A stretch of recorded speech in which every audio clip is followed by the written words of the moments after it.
joystick. I've got a helmet. That's right. And you just put the helmet on like that. Right. And of course you see that you have a gun in your hand, and to fire the gun, you simply press the trigger.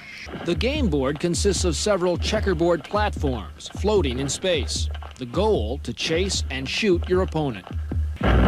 You're gone, John. Your history.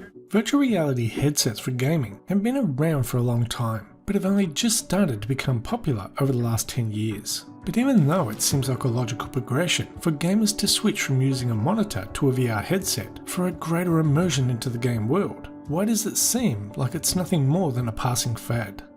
The most common way to use a VR headset for gaming is to stand in an open room and use hand controllers so the software can track your hand movements in the VR world.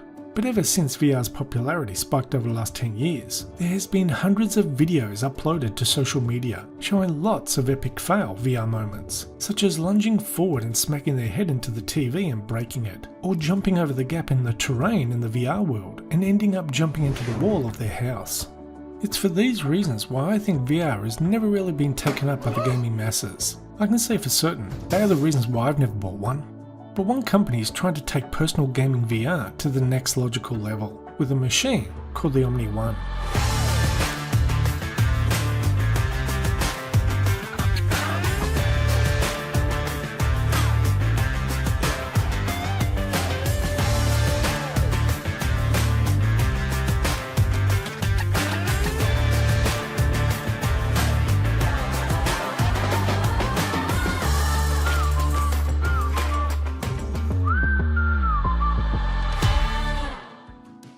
The Omni One Home VR machine is based around its popular commercial platform called the Omni Pro, which is located in entertainment venues around the world.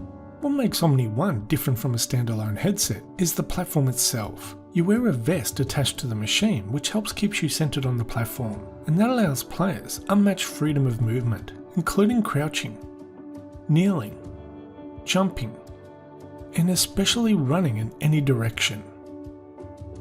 This freedom of movement should be very familiar to anyone who's ever seen the movie Ready Player One, where people wore VR headsets and moved on an omnidirectional treadmill. Movement on the Omni One platform is based on low friction. Players wear special Omni footwear with a low friction sole and walk or run on a low friction plastic base. So when you're walking on the Omni base, your brain believes you are walking around naturally in the virtual world. This freedom of movement without fear of hitting something in your home has been the missing piece needed to bring VR to the masses.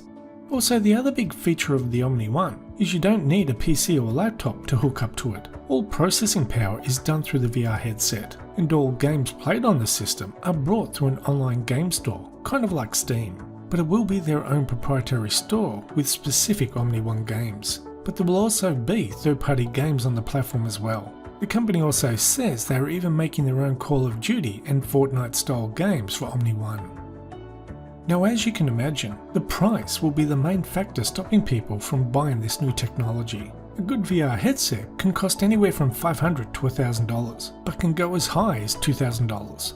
While the Omni One system comes with a VR headset, hand controllers and operating software, and will sell for $1,995 US. So you can either buy the top of the range VR headset and continue to bash your head into the wall or TV, or you can buy the complete Omni One system and start to really experience a full range of motion in the VR world.